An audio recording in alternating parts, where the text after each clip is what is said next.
Bienvenue sur Renaud Roussel Nutrition pour ce podcast numéro 16. Nous allons parler aujourd'hui des nitrates et des nitrites afin que vous puissiez vous familiariser avec ces composés organiques qui semblent effrayer la population et comprendre quelques principes de base de la biologie et de la physiologie afin de vous libérer totalement de cette méfiance collective propagée par l'hystérie de certains ignorants qui stressent tout le monde et qui feraient mieux de se taire et d'aller étudier le sujet.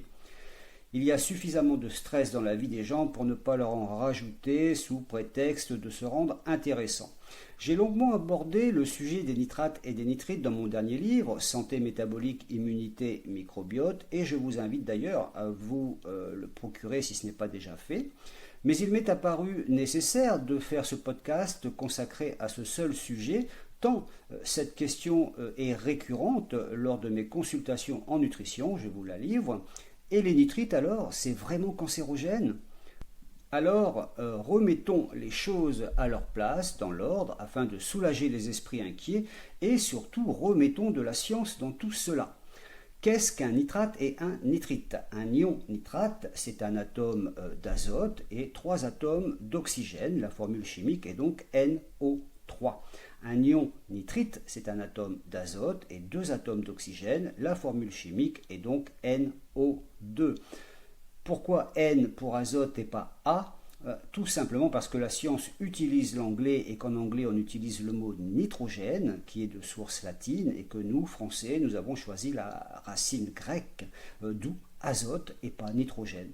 Donc N pour azote et O pour oxygène. Je rappelle au passage que l'air que nous respirons c'est également de l'azote et de l'oxygène, 78% de diazote N2 et 21% de dioxygène O2. Donc jusque-là, rien de nocif dans la composition de base des nitrates et des nitrites puisque c'est de l'azote et de l'oxygène. Les nitrates et les nitrites sont des ions, nitrates et nitrites, associés à des cations pour former des sels, ce qui donne par exemple nitrate de sodium, nitrate de potassium, nitrite de sodium, nitrite de potassium. Jusqu'à preuve du contraire, le sodium et le potassium sont également essentiels à nos fonctions. En fait, soyons brefs, soyons clairs, il ne peut exister aucune vie végétale et animale sur Terre sans nitrate et sans nitrite. Il n'existerait rien sur Terre sans ces éléments à l'origine de la vie, ni végétale, ni animale, même pas un phytoplancton. Pas d'azote, pas de protéines, pas d'ADN, point. Si les fermiers mettent du fumier pour faire pousser de beaux légumes, c'est parce que le fumier est riche en nitrate et donc en azote. Et il se trouve justement que les légumes sont notre principale source de nitrate. Ils représentent 85% de notre apport alimentaire. La viande dont la terrible charcuterie, c'est au maximum 10-15% de notre apport alimentaire en nitrate. Mais bon, avançons car il y a bien quelque chose dans cette histoire qui inquiète les gens, qui aiment s'inquiéter et inquiéter les autres. Voyons auparavant pourquoi les nitrates et les nitrites sont-ils aussi importants pour nous ? Eh bien tout simplement parce qu'ils sont les éléments indispensables à la production d'oxyde nitrique, un gaz précieux et ubiquitaire dont je vous ai très souvent parlé. L'oxyde nitrique ou NO, c'est-à-dire un atome d'azote et un atome d'oxygène, est indispensable à l'ensemble de nos systèmes. Système nerveux, système cardiovasculaire, système respiratoire, système digestif, système rénal et urogénital, système osseux et musculaire. À ce sujet, je vois des femmes de 60 ans et plus refaire de l'os et du muscle dès lors que l'on remonte leur taux de NO. Pareil pour les hommes, il ne suffit pas de consommer des protéines et de soulever 3 haltères pour faire du muscle, encore faut-il avoir un taux de NO conséquent.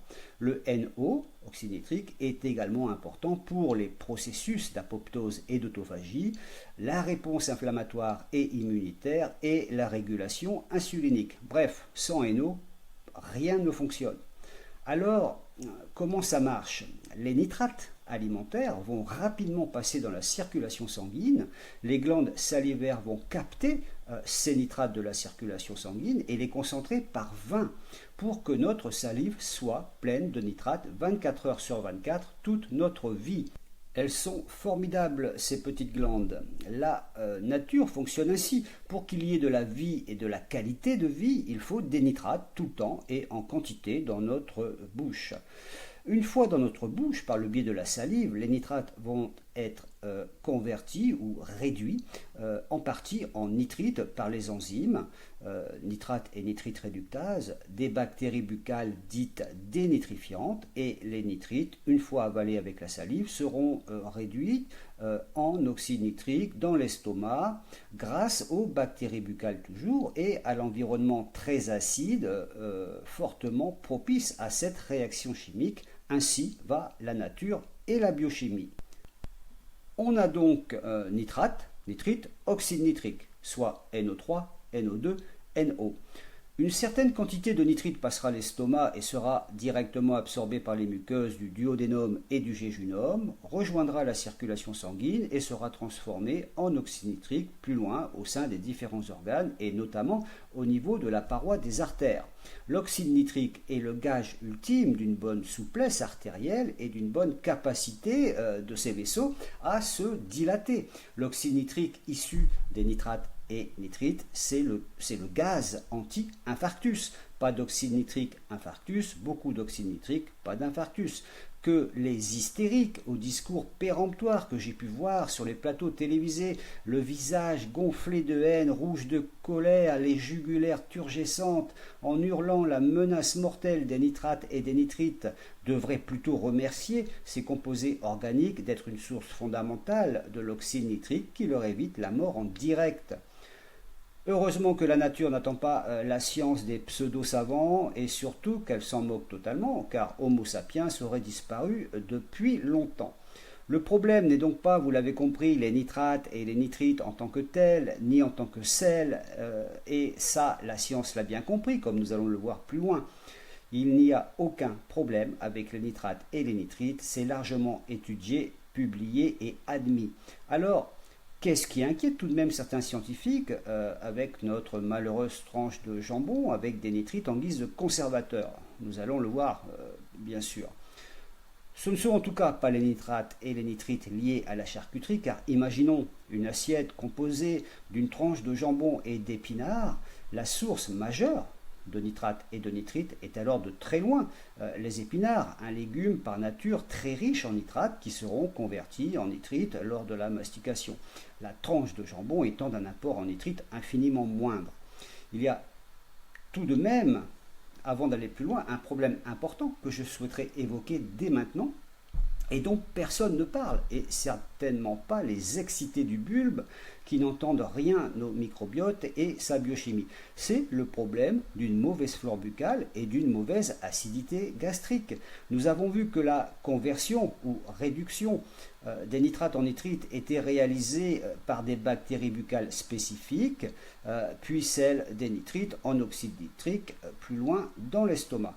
Si la flore buccale est déréglée, carencée en bactéries nécessaires à la dénitrification finale, c'est-à-dire la réduction des nitrites en oxyde nitrique, et que l'acidité de l'estomac est insuffisante, il y aura au final très peu d'oxyde nitrique produit et beaucoup de nitrites dans l'estomac qui peuvent s'accumuler, surtout en cas de mauvaise vidange gastrique. Une très belle étude d'avril 2018 publiée dans une célèbre revue scientifique stipule que les bains de bouche antiseptiques contenant de la chlorhexidine induisent une très forte déplétion de bactéries équipées de nitrate réductase, ce qui réduit de 90% le taux de nitrites buccaux, de 25% le taux plasmatique et augmente la tension artérielle proportionnellement à la baisse du taux des nitrites plasmatiques. Le drame, c'est une baisse des nitrites. Le drame, c'est de désinfecter la bouche avec des produits antiseptiques. Le drame, c'est de tuer la flore. On ne tue pas une flore, on l'enrichit de façon à produire des nitrites qui serviront à la production de l'oxyde nitrique indispensable à la santé cardiovasculaire. Lors de la mesure d'oxyde nitrique gastrique que je pratique lors de mes consultations en nutrition, je constate malheureusement énormément de carences et c'est un sérieux problème. La bonne nouvelle est que cela se corrige très bien en réglant la flore buccale et en retrouvant une bonne acidité gastrique et en redonnant de la vigueur aux nerfs vagues. J'explique tout cela dans mon dernier livre. Je rappelle au passage que l'oxyde nitrique est un puissant antiviral et que sa forte concentration dans la sphère ORL nous protège des contaminations virales. La crise Covid planétaire a été une fameuse piqûre de rappel, si je puis dire, démontrant que la population à la flore buccale déréglée, carencée en oxyde nitrique, était celle qui subissait des Covid sévères en raison d'une charge virale qu'elle prenait plein pot en raison du manque d'oxyde nitrique antiviral. Et les thérapies à base d'oxyde nitrique ont également largement démontré leur formidable efficacité.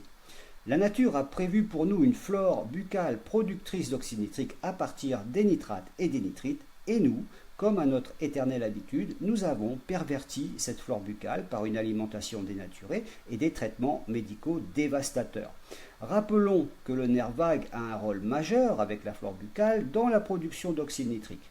Un bon nerf vague et une flore buccale, et une bonne flore buccale, c'est au bas mot 50% de la production totale d'oxyde nitrique de l'organisme. C'est énorme. Les études récentes plébiscitent les nitrates et les nitrites issus des légumes pour leurs bienfaits sur la santé cardiovasculaire en raison de leur nécessité pour une production suffisante d'oxyde nitrique.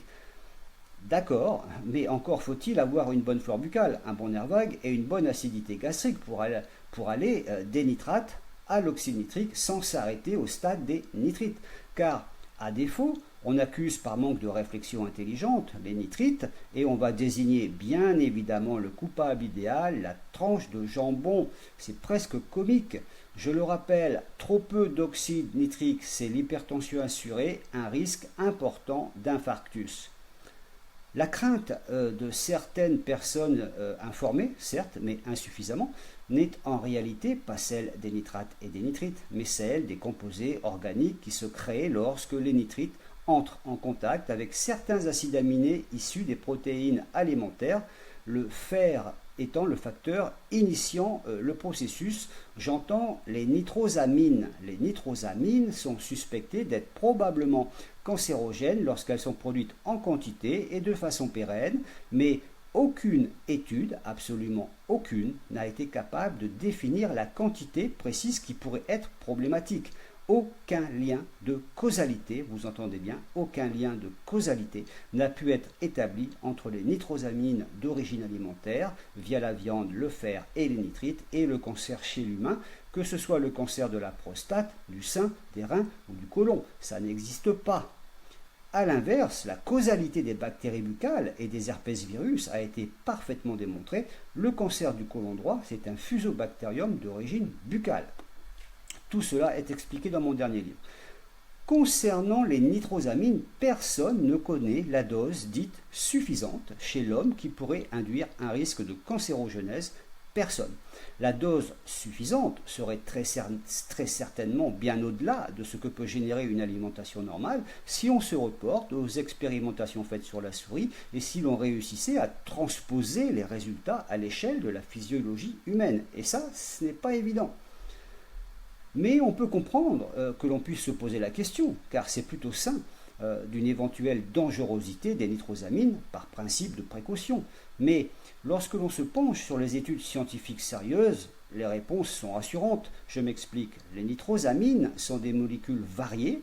Toutes ne sont pas suspectées d'être cancérogènes, elles sont très instables car très sensibles à l'environnement chimique et biologique, elles se transforment sans cesse d'une forme à une autre et elles ont une durée de vie très courte.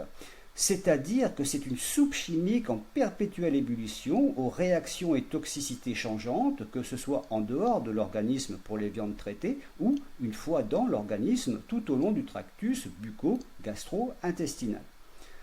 Ce qui est rassurant également, c'est que la simple présence de vitamine C empêche la production de nitrosamines. Et Jusqu'à preuve du contraire, l'homme est un omnivore qui consomme des produits carnés en quantité, certes, mais aussi très facilement des légumes et des fruits qui lui apportent la vitamine C suffisante pour inhiber la production de nitrosamine. Idem avec les polyphénols et les acides aminés soufrés, fortement présents dans les viandes, qui inhiberaient également la production de nitrosamine. Il y a donc un monde entre la réflexion théorique légitime de précaution et la réalité des réactions biochimiques métaboliques multiples. Revenons quelques instants à notre flore buccale et à l'acidité de l'estomac. Lorsque la flore buccale est saine et que l'estomac présente une acidité normale, c'est-à-dire forte, les nitrites sont en grande partie convertis en oxyde nitrique et ne peuvent donc pas induire une forte production de nitrosamine. Les nitrites peuvent soit être convertis en oxyde nitrique dans l'estomac ou plus loin dans l'organisme, soit induire des nitrosamines avec certains acides aminés, mais pas les deux à la fois. Si une forte production de nitrosamine est constatée, ce n'est aucunement à cause des nitrites eux-mêmes, mais à cause de la non-réduction en oxyde nitrique en raison de la mauvaise flore buccale et d'une acidité gastrique insuffisante. Le coupable, c'est une mauvaise flore buccale, pas les nitrites. D'ailleurs, il serait peut-être utile de préciser que de nombreux produits pharmaceutiques apportent directement de grandes quantités de nitrosamine, comme les médicaments contre l'hypertension, le diabète ou encore, comble de l'ironie, les médicaments contre les reflux gastro-œsophagiens qui baissent dramatiquement l'acide gastrique. Vous avez là un médicament qui apporte des nitrosamines et qui installe un terrain favorable à la production de nitrosamine par la baisse de l'acidité gastrique qu'il induit. Bingo! Mais rassurons-nous, encore une fois, puisque les études faites sur le sujet, je suis allé voir, des médications riches en nitrosamine concluent par ceci. Bien que les nitrosamines soient considérées comme cancérogènes probables chez l'homme d'après des études faites uniquement sur l'animal soumis à une exposition prolongée au-delà de certaines concentrations, le risque que les nitrosamines aux concentrations présentes dans les médicaments provoquent un cancer chez l'homme est très faible. Donc, si je comprends bien, on rassure sur les doses ingérées de nitrosamine industrielles importantes, régulières, souvent quotidiennes et à très long terme, et on crée une panique générale avec une tranche de jambon. En ce qui concerne les acides aminés des produits carnés responsables de la formation de nitrosamine, il serait également intéressant de rappeler que les végétaliens s'évertuent à user de combinaisons nutritionnelles savantes afin de trouver la palette d'acides aminés la plus proche possible de celle apportée par la consommation de viande.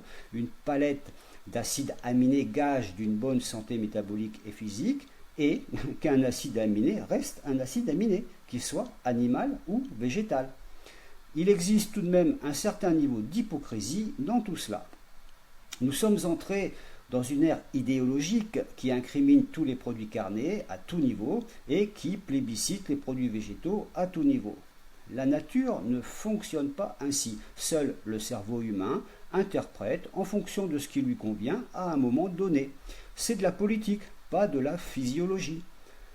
En médecine, des traitements complémentaires pour le sepsis, c'est une infection généralisée basée sur des injections de nitrates, nitrites et vitamine C, sont désormais fortement conseillés et deviendront certainement incontournables à l'avenir, la science ayant parfaitement démontré le caractère transmetteur de signaux intracellulaires capital de l'oxyde nitrique, notamment pour les cellules musculaires lisses, les neurones et le tractus gastro-intestinal. Une très belle étude belge de novembre 2019, publiée dans The Journal of Experimental Medicine, démontre l'efficacité des injections de nitrite dans une situation de sepsis en termes de mortalité et de morbidité. Le traitement par les nitrites atténuant significativement l'hypothermie, les dommages mitochondriaux, le stress et le dysfonctionnement oxydatif, l'infarctus tissulaire ou nécrose et la morbidité. Ces effets sont obtenus par la libération de NO, donc oxyde nitrique, qui a des effets antioxydants, protège les mitochondries selon plusieurs mécanismes complémentaires et limite la vasoconstriction microcirculatoire qui bloque l'arrivée de l'oxygène aux organes vitaux. Les études montrent que l'oxyde nitrique permet une meilleure production d'énergie par les mitochondries, une meilleure thermogenèse et une meilleure utilisation de la graisse de stockage pour produire de la chaleur.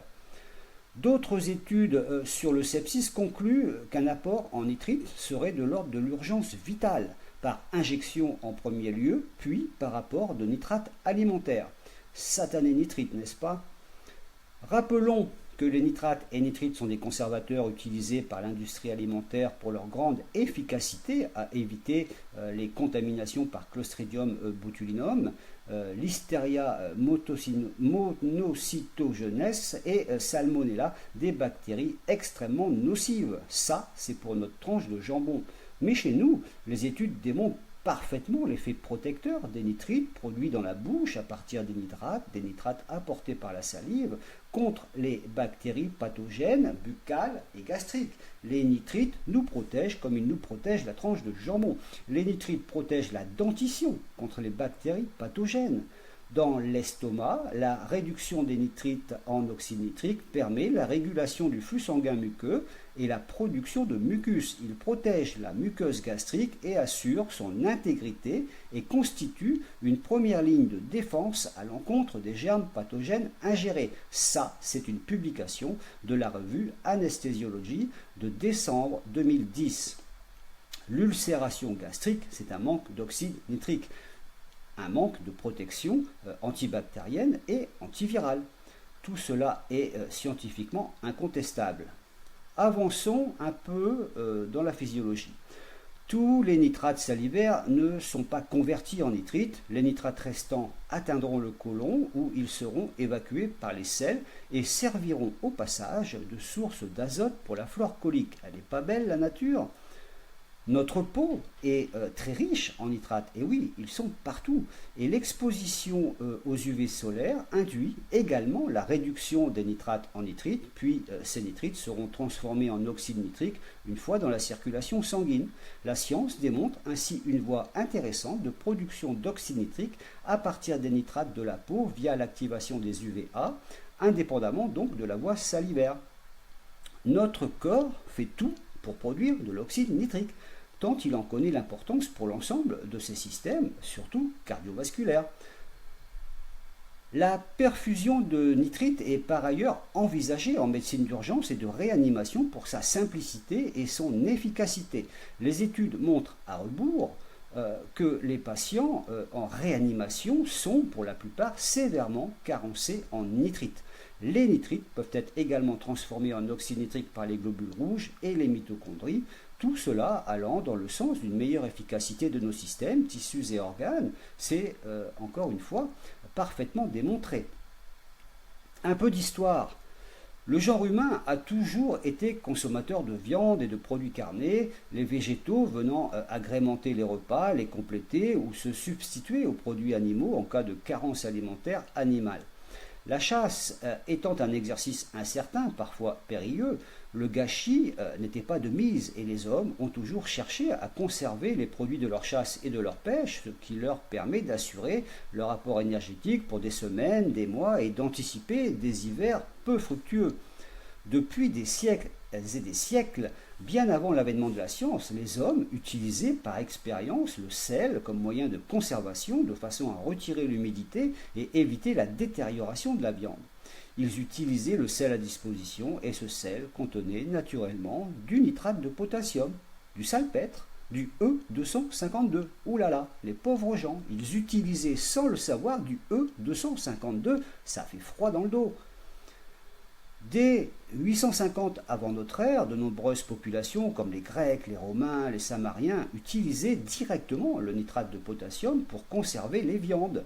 Au Moyen Âge, l'utilisation des nitrates se faisait absolument partout en Europe. Ce n'est que bien plus tard, à la fin du 19e et début du 20e siècle, que la science a identifié les nitrites comme composants actifs de la conservation des viandes. Voilà. J'espère vous avoir éclairé sur ce sujet épineux des nitrates et nitrites et vous avoir rassuré sur les nitrosamines. Il est temps d'arrêter de considérer les nitrates et les nitrites comme des agents de conservation uniquement, mais comme des nutriments bioactifs indispensables à la vie, des molécules chimiques au fort potentiel métabolique. Les nitrates et les nitrites sont donc indispensables à notre métabolisme. Les nitrosamines, non, mais là, il n'existe aucune preuve scientifique de causation dans un quelconque processus de cancérogénèse chez l'homme. Il n'existe aucune preuve concluant d'une dangerosité chez l'homme, mais juste des conclusions tirées d'études de corrélation, c'est-à-dire une constatation de coïncidence, rien de plus. Alors, les études de corrélation sont toutefois très intéressantes pour lever un lièvre, mais ça implique qu'ensuite soient engagées des études démontrant la causalité de ce que l'étude de corrélation a mis en lumière ou supposé. Il faut confirmer par causation la démonstration par corrélation. Seule la causalité scientifique démontrée a caractère de preuve, et aucune causalité n'a pu être démontrée entre les nitrosamines et le cancer chez l'homme. Que ceux qui vous disent le contraire apprennent à faire la différence entre corrélation et causation, apprennent à relever les nombreux biais d'études et les conflits d'intérêts au sein d'une science très largement corrompue, et ne se contentent pas de lire les titres, les résumés et les conclusions, et d'utiliser celles qui vont dans leur sens idéologique. Ceux qui portent des œillères ne risquent pas d'avoir une vision panoramique.